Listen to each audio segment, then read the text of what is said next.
नमस्कार स्टूडेंट्स, मैं मुझे लास्ट क्लास में हम लोग पॉवर्टी पे बात कर रहे थे। आज हम लोग बात करने वाले हैं इकोनॉमिक रिफॉर्म्स पे।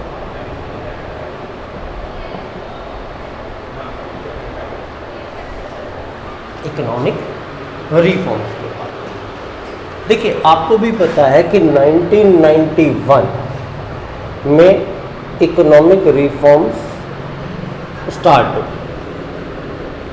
ठीक है, इकोनॉमिक रिफॉर्म्स स्टार्ट, ये हमने स्टार्ट किया कब? 1991 में स्टार्ट। तो 1991 में हमने कोई अपने मन से इकोनॉमिक रिफॉर्म्स स्टार्ट नहीं किए थे। वी वर फोर्स्ड टू, हमें मजबूर किया गया था कि हम अपनी इकोनॉमी में कुछ सुधार करें, तभी जा करके हम आगे बढ़ सकते हैं। बेसिकली IMF के पास हमने लोन के लिए अप्लाई किया था और IMF ने हमें स्ट्रेट फॉरवर्ड मना किया कि जब तक आप अपनी इकोनॉमी में रिफॉर्म्स नहीं करेंगे तब तक आपको लोन नहीं दिया जा सकता। ठीक है, तब जा करके हमने इकोनॉमिक रिफॉर्म्स स्टार्ट करे। तो पहले हमें ये समझना पड़ेगा आज की क्लास में कि भाई हमें इकोनॉमिक रिफॉर्म्स की ज़रूरत क्यों पड़ी।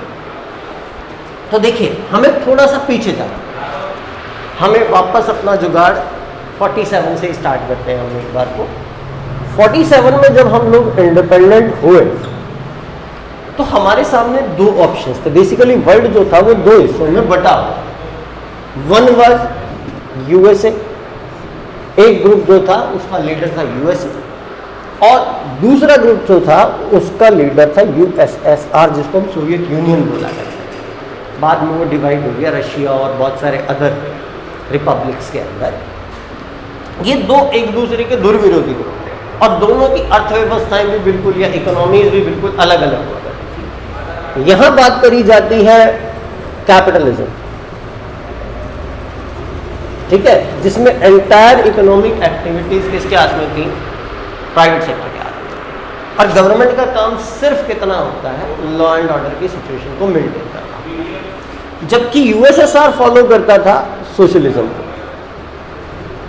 ठीक है, और वहां सोशलिज्म कैपिटलिज्म से जस्ट अपोजिट इकोनॉमी है, जहां पर सब कुछ गवर्नमेंट के हाथ में होता है, प्राइवेट सेक्टर नाम की कोई चीज़ होती नहीं, कंज्यूमर सोवर्जेनिटी नाम की कोई चीज़ होती नहीं। तो हमारे सामने बेसिकली दो मॉडल थे, एक तो कैपिटलिज्म का मॉडल था, एक सोशलिज्म का मॉडल। हमारे जो पॉलिसी मेकर थे उन्होंने बेसिकली एक बीच का रास्ता निकाल लिया।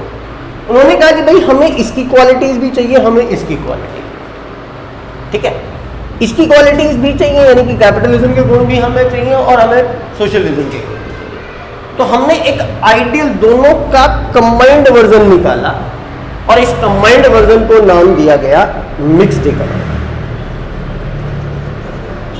ठीक है, हमने कौन सा मॉडल फॉलो किया? मिक्स्ड इकोनॉमी का मॉडल फॉलो किया, जिसके अंदर हम क्या कह रहे हैं कि भाई यहाँ पे गवर्नमेंट सेक्टर भी होगा, यानी कि गवर्नमेंट का मतलब पब्लिक सेक्टर भी होगा और प्राइवेट सेक्टर भी।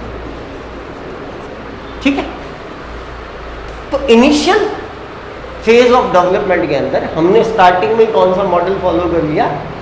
पब्लिक, मतलब पब्लिक प्राइवेट मिक्स मॉडल, जिसको मिक्स्ड इकोनॉमी बोलते हैं, जहां पर पब्लिक सेक्टर का भी एग्जिस्टेंस है, जहां पर प्राइवेट सेक्टर का भी एग्जिस्टेंस है। चलिए, लेकिन हमने किया क्या? हमने बेसिकली ज्यादा डोमिनेंस किसको दी? हमने ज्यादा डोमिनेंस दी पब्लिक सेक्टर। जितने भी इंपॉर्टेंट इंडस्ट्रीज थी या इंपॉर्टेंट सेक्टर्स थे, वो सारे के सारे सेक्टर्स किस में डाल दिए गए? पब्लिक सेक्टर में डाल दिए गए। और प्राइवेट सेक्टर पर कुछ इंडस्ट्रीज प्राइवेट सेक्टर में भी डाली गई, लेकिन प्राइवेट सेक्टर पर पूरा का पूरा जो कंट्रोल था, that control was of government. किस फॉर्म में? लाइसेंसिंग की फॉर्म में। ठीक है दोस्तों, सिचुएशन ये थी कि आपको जीने से लेकर के मरने तक के हर इंडस्ट्रियल एक्टिविटी के लिए क्या लेना पड़ता था? लाइसेंस लेना पड़ता था। मैं कह रहा हूं मुझे इंडस्ट्री लगानी है, जाओ गवर्नमेंट से लाइसेंस लेकर के आओ। मुझे इंडस्ट्री का एक्सपेंशन करना है, जाओ लाइसेंस लेके आओ। मैं एक प्रोडक्ट बना रहा हूँ, दूसरा बनाना है, जाओ गवर्नमेंट से लाइसेंस लेके। तो अल्टीमेटली बेसिकली क्या हो गया? Private sector was overshadowed by the government. ठीक है, पब्लिक सेक्टर की ओवरशैडो का शिकार। दूसरा एक चीज जो सबसे इंपॉर्टेंट यहाँ पर देखने को मिलती है कि 1947 के बाद जब हमने ग्रोथ प्रोसेस स्टार्ट किया, यानी कि प्लानिंग प्रोसेस, ग्रोथ के लिए प्लानिंग प्रोसेस स्टार्ट किया, तो हम लोगों ने एक चीज बड़े क्लियर कट दुनिया को समझा दी। ठीक है, हमने एक चीज बिल्कुल क्लियर कट इंडिकेट कर दी कि जिएंगे मरेंगे कुछ भी करेंगे, लेकिन फॉरेन कंपनियों को इंडिया में आने की परमिशन नहीं देंगे।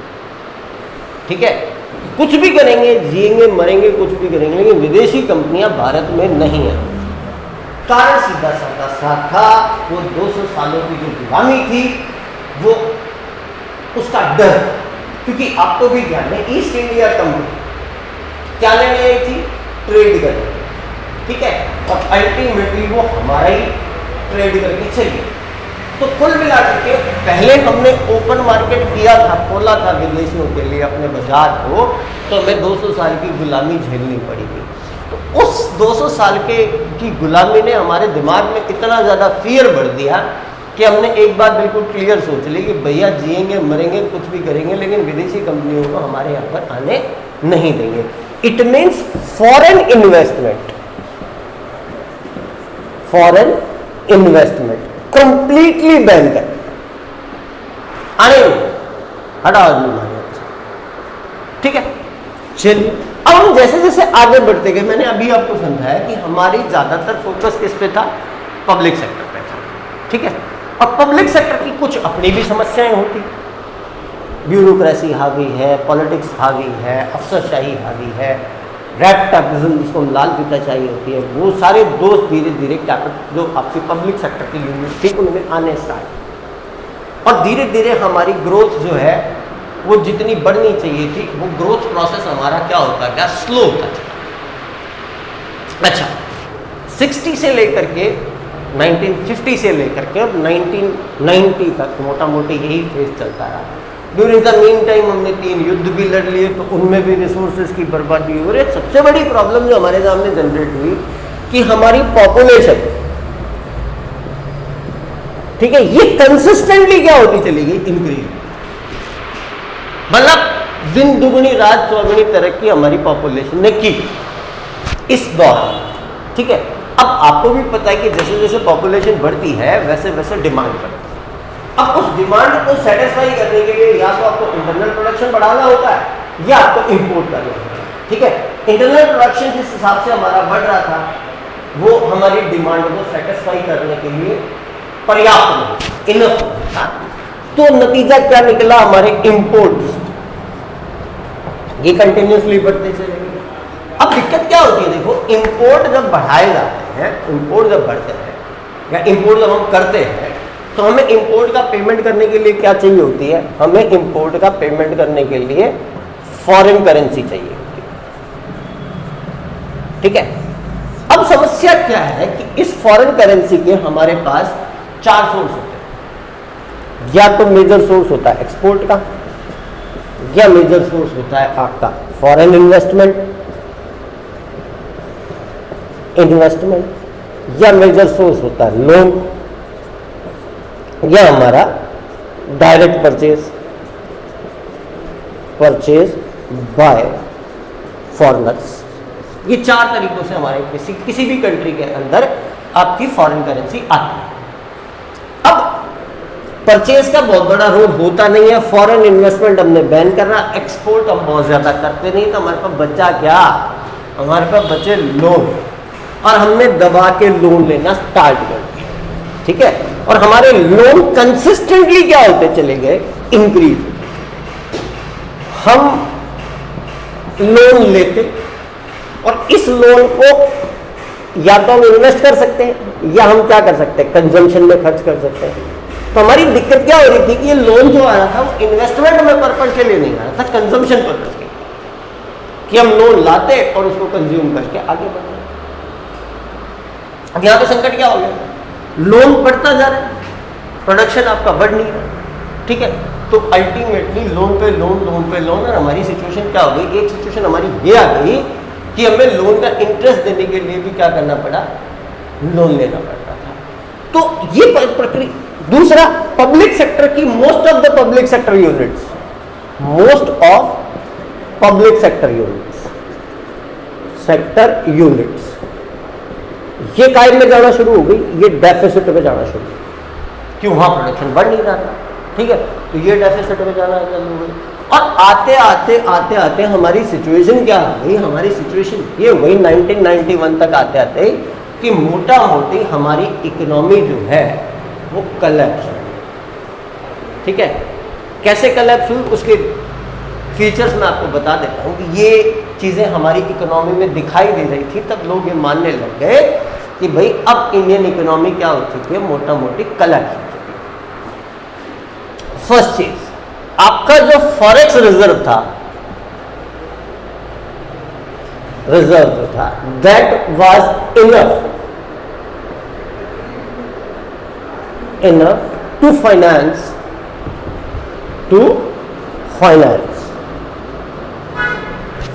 just 3 weeks import, केवल 3 हफ्ते का इंपोर्ट करने के लिए आपका फॉरेक्स रिजर्व जो था वो सफिशिएंट था। दूसरी बात, नंबर 2,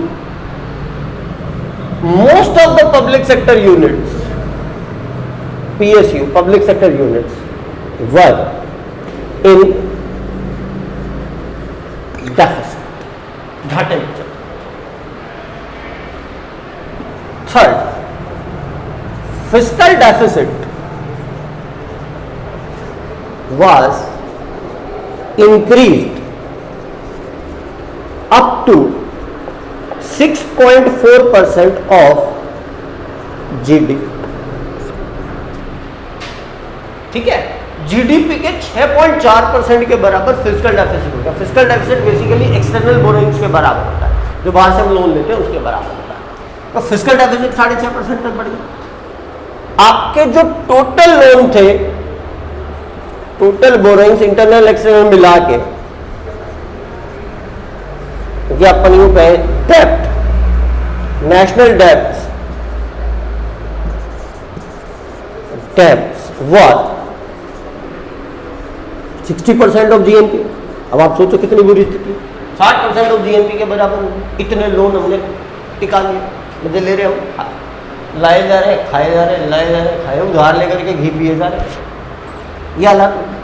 अच्छा, उसी पीरियड में क्या हो गया, 5वां खोटा काम एक और हो गया, गल्फ वॉर।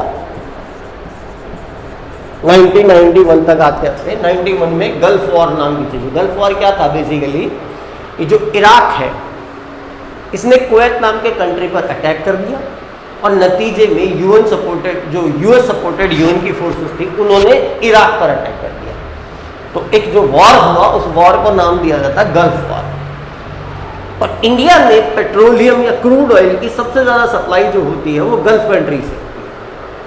तो गल्फ कंट्री से जब वॉर हो रहा है वहां पे, तो बट नेचुरल सी बात है कि क्रूड ऑयल की सप्लाई जो है वो अफेक्टेड हुई। तो नतीजा क्या निकला, नतीजा ये निकला कि गल्फ वॉर से इन्फ्लेशन जो था आपका, that was increased up to 17%, ठीक है, 17% बढ़ गया आपका इन्फ्लेशन हो गया।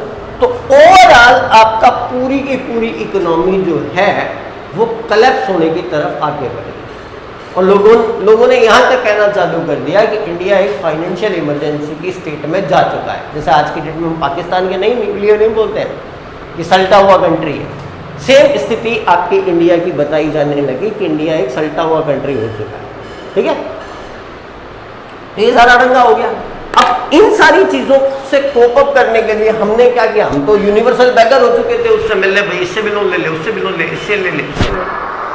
तो गवर्नमेंट ने क्या किया, गवर्नमेंट ने आईएमएफ से लोन के लिए अप्लाई किया, ठीक है। आईएमएफ ने से अपने लोन को एक्सपांड करने के लिए बोला, तो आईएमएफ ने साफ तौर पर मना किया कि जब तक आपकी इकोनॉमी में आप रिफॉर्म्स नहीं करेंगे और रीपेइंग कैपेसिटी आप जनरेट नहीं करेंगे, तब तक आईएमएफ आपको नया लोन नहीं देगा, ठीक है। आपका लोन एक्सटेंड नहीं किया जाएगा। तब मजबूरी का नाम जो भी आप समझो, ठीक है, मेरे लिए कुछ और हो सकता है, आपके लिए कुछ और हो सकता है, जो भी हमारी मजबूरी का नाम है, उस मजबूरी की वजह से हमें क्या करना पड़ा, इकोनॉमिक रिफॉर्म्स की शुरुआत करनी पड़ी, ठीक है। तब 1991 जुलाई 1991 में उस समय गवर्नमेंट होती थी कांग्रेस की, कांग्रेस गवर्नमेंट, ठीक है। इस कांग्रेस गवर्नमेंट में पीएम थे पीवी नरसिम्हा राव,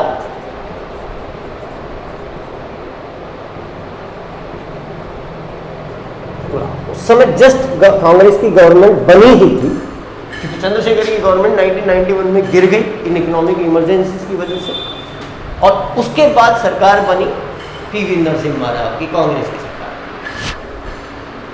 और उन्होंने एक ऐसे आदमी को फाइनेंस मिनिस्टर डिप्यूट किया जिसका बेचारे का पॉलिटिक्स से कोई लेना देना नहीं,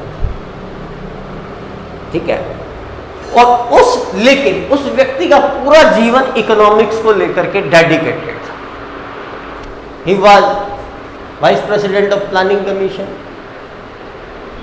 फाइनेंस मिनिस्ट्री मतलब फाइनेंस सेक्रेटरी के पोस्ट पे भी, आरबीआई के वो गवर्नर थे, तो पूरा जीवन उनका इकोनॉमिक्स को डिरेक्टेड था। उस बंदे को स्ट्रेट फॉरवर्ड फाइनेंस मिनिस्ट्री की कुर्सी पे बिठाया गया, मिनिस्टर की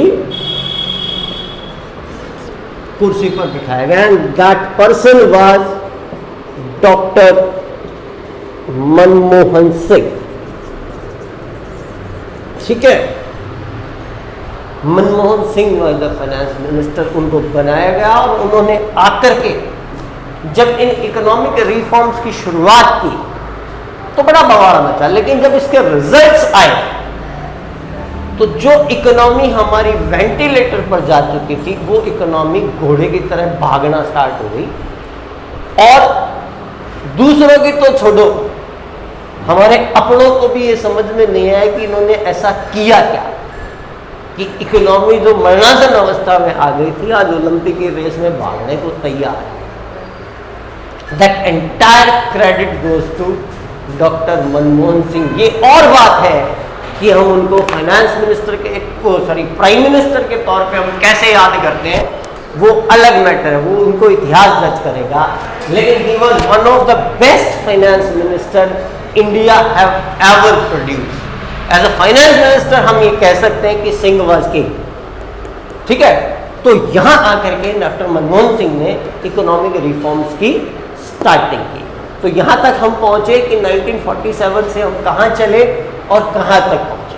इसके बाद अगले लेक्चर में मैं आपसे बात करूंगा कि इकोनॉमिक रिफॉर्म्स क्या क्या किए गए, क्योंकि देखिए जब स्टार्टिंग इकोनॉमिक्स की हुई, इकोनॉमिक रिफॉर्म्स की हुई, तो इकोनॉमी के हर सेक्टर में सुधार किए, इंडस्ट्री में भी सुधार किए गए, टैक्स सिस्टम में भी सुधार किए गए, बैंकिंग सिस्टम में भी सुधार किए गए, ट्रेड के सेक्टर्स में भी सुधार किए गए, और इन सुधारों को बोला जाता है, या इन इकोनॉमिक रिफॉर्म्स की पॉलिसी को बोला जाता है एलपीजी पॉलिसी। एलपीजी का मतलब लिबरलाइजेशन, प्राइवेटाइजेशन एंड ग्लोबलाइजेशन। तो अब हम जब अगले लेक्चर में मिलेंगे तब हम बात करेंगे इकोनॉमिक रिफॉर्म्स, किस सेक्टर में क्या क्या किया गया, या एलपीजी पॉलिसीज को किन किन सेक्टर्स में कैसे कैसे अप्लाई किया गया। तो आज का जो वीडियो हमारा था that was entirely dedicated to this fact कि why economic reforms were introduced in India, ठीक है। तो आई होप आपको ये चीजें समझ में आ गई होंगी कि भाई कैसे हमें इकोनॉमिक रिफॉर्म्स करने की जरूरत क्यों पड़ी, ठीक है। अगले वीडियो के अंदर हम इकोनॉमिक रिफॉर्म्स क्या है वो एक एक करके लेते चलेंगे। Till then thank you very much.